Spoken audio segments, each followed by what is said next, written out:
Hey, this is me सबा और आज की इस वीडियो में हम बात करेंगे एक ऐसे शख्स की कि जिन्होंने लॉ ऑफ ऑर्डर के तहत तमाम सियासी जमातों पर पाबंदी लगा दी थी, कि जिन्होंने पाकिस्तान में अपनी बेशुमार खिदमात पेश की, जिसमें के इकनॉमिक रिफॉर्म्स, लैंड रिफॉर्म्स और फॉरेन पॉलिसी जैसी खिदमात मौजूद हैं। जी हाँ, आपने बिल्कुल सही गैस किया, हम बात कर रहे हैं अय्यूब खान की।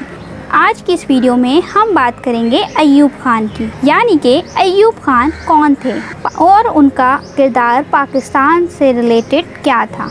तो चले चलते हैं अपनी वीडियो की जानिब, लेकिन उससे पहले अगर आपको 1965 यानी कि 1965 की जंग से रिलेटेड मालूमात नहीं है तो आप हमारी इस वीडियो को देख सकते हैं, जो कि इस चैनल पे अपलोड की गई है। इसके साथ साथ डिफेंस डे से रिलेटेड वोकैबुलरी वर्ड्स और सेंटेंसेस भी आप देख सकते हैं।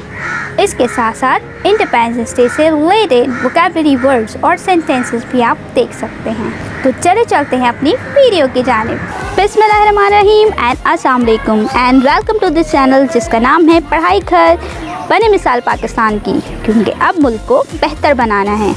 फील्ड मार्शल मोहम्मद अय्यूब खान, जो कि 14 मई 1907 को रिहाना, जो कि शुमाल पाकिस्तान का हिस्सा था, पैदा हुए, जो कि अब खैबर पख्तूनख्वा कहलाता है। ये पाकिस्तान के दूसरे सदर थे।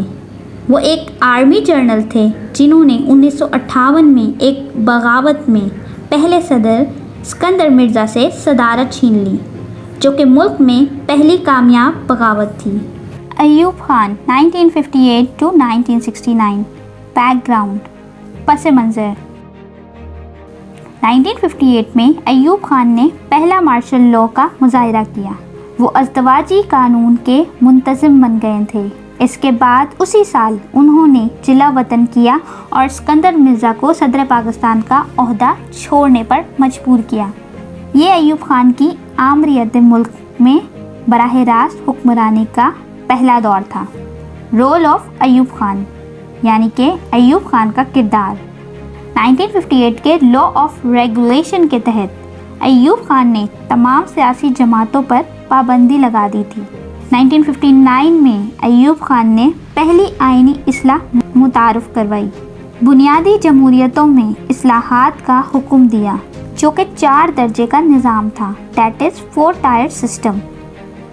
ये सिस्टम या निज़ाम यूनियन काउंसिल के मेंबर्स को मुंतखब करने के लिए बनाया गया था। मुंतखब मेंबरान यानी कि जो सिलेक्टेड मेंबर्स हैं, फिर वो वोटिंग के ज़रिए डिस्ट्रिक्ट यानी कि ज़िलाई और डिविजनल मेंबरान के इंतखाब कर सकते हैं। इसके अलावा उन्होंने बुनियादी जमहूरियतों का निज़ाम यानी कि द बेसिक डेमोक्रेसी सिस्टम, जो कि आम लोगों का हक है कि वो सदर को वोट दें, मुतारफ़ करवाया। 1959 में द बेसिक डेमोक्रेट्स थे, यानी कि जो बुनियादी जमहूरियतों को पसंद करते थे, उनसे कहा गया कि वो अय्यूब खान को अगले 5 साल के लिए सदर बनाने के लिए वोट दें।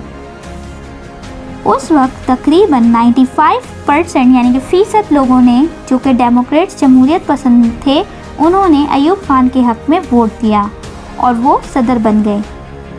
1960 में उन्होंने पाकिस्तान के नए आइन यानी कि न्यू कॉन्स्टिट्यूशन के लिए सिफारिशात देने के लिए एक आइनी कमीशन तश्कील की।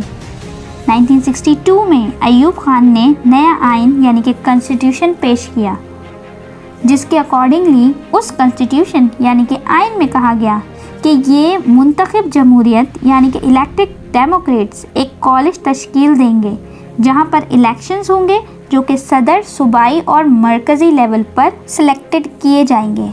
इकनॉमिक रिफॉर्म्स यानी कि मुआशी इस्लाहात। 1959 में अय्यूब खान ने ज़मीनी इस्लाहात यानी कि लैंड फॉर्म्स और सब्ज़ इनकलाब यानी कि ग्रीन रेजोल्यूशन मुतारफ़ करवाया। सब्ज़ इनकलाब यानी कि ग्रीन रेजोल्यूशन के तहत किसानों को फसलों की पैदावार बढ़ाने के लिए जदीद तकनीक इस्तेमाल करके तरगीब दी गई, यानी कि उन्हें ऐसे टेक्निक सिखाई गई जो कि मॉडर्न टेक्निक्स को यूज़ करके प्रोडक्टिव रहें। एक ऑयल रिफाइनरी कायम की गई जो कि कराची में थी اور اس کے نتیجے میں 7% معاشی ترقی شرح دیکھی گئی۔ سوشل ریفارمز یعنی کہ معاشی اصلاحات۔ ایوب خان نے امریکی امداد سے پاکستان میں خاندانی منصوبہ بندی کا سطور متعارف کروایا۔ The first family planning concept تھا with American aid، وہ ایوب خان نے متعارف کروایا تھا۔ اس قانون کے تحت مردوں کو دوسری شادی سے پہلے اپنی پہلی بیوی کی رضامندی درکار تھی۔ ایوب خان کے دور حکومت میں وزارت بحالی یعنی کہ ریہیبلیٹیشن منسٹری نے مہاجرین کے مسئلوں کو حل کرنے کے لیے سخت محنت کی۔ ریہیبلیٹیشن منسٹری نے پناہ گیروں کو پناہ دینے کے لیے کئی ہاؤسنگ اسکیم اور سوسائٹیاں قائم کیں، بہت سے اسکول اور کالج قائم کیے اور ان میں نیو کریکولم ریکگنائز کروایا۔ فارن پالیسی دیٹ از خارجہ پالیسی۔ اقوام متحدہ کے تحت پاکستان نے سندھ طاس معاہدہ پر دستخط کیے یعنی کہ انڈس واٹر ٹریٹی پہ دستخط کیے۔ ترکی، ایران اور پاکستان کے مابین ایک شاہراہ تعمیر کی گئی جو کہ ان ممالک کے درمیان نقل مکانی کو بہتر بناتی ہے۔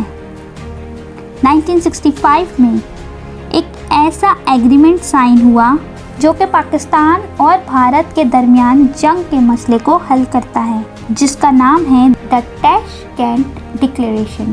تو اسٹوڈنٹس، یہ تھی ہماری آج کی ویڈیو جس میں ہم نے ایوب خان کے background, role of Ayub Khan, اس کے ساتھ ساتھ جو ہے ہم نے جانے اکنامک ریفارمز، سوشل ریفارمز اور فارن پالیسی، یعنی کہ یہ وہ خدمات تھی ایوب خان کی جو کہ 1958 سے لے کے 1969 کے درمیان تھیں۔ یہ وہ منظر ہیں جو کہ بیسکس ہیں کہ ہمیں معلوم ہونے چاہیے جب بھی ہم ایوب خان کی بات کرتے ہیں۔ اب اس میں سے جب ہم سمرائز کرتے ہیں کہ ایوب خان کی جو مین جو فوکس سسٹم تھا وہ کیا تھا، جو انہوں نے مین کیا، وہ یہ کہ جو لا آف ریگولیشن جو کروایا تھا وہ ایوب خان نے انٹروڈیوس کروایا۔ 4 ٹائر سسٹم ایوب خان نے انٹروڈیوس کروایا۔ اس کے ساتھ ساتھ گرین ریولوشن ایوب خان نے انٹروڈیوس کروایا۔ The first family planning concept with American aid Ayub Khan نے انٹروڈیوس کروایا۔ The تاشکند ڈکلیریشن وہ بھی ایوب خان کے ہی دور میں انٹروڈیوس ہوا۔ تو یہ تھی ایوب خان کی کچھ خدمات جو آپ کے ساتھ ہم نے پیش کی۔ تو اسٹوڈنٹس، دیکھیے آپ نے ہماری آج کی ویڈیو جس میں ہم نے بات کی کہ ایوب خان کون تھے۔ آئی ہوپ کہ آپ کو ایوب خان سے ریلیٹڈ کوئی بھی کنفیوژن ہو تو وہ اب تک دور ہو گئی ہوگی۔ اس کے علاوہ اگر آپ میتھمیٹکس سے ریلیٹڈ کوئی بھی ٹاپکس دیکھنا چاہتے ہیں تو اس پلے لسٹ پہ کلک کیجیے۔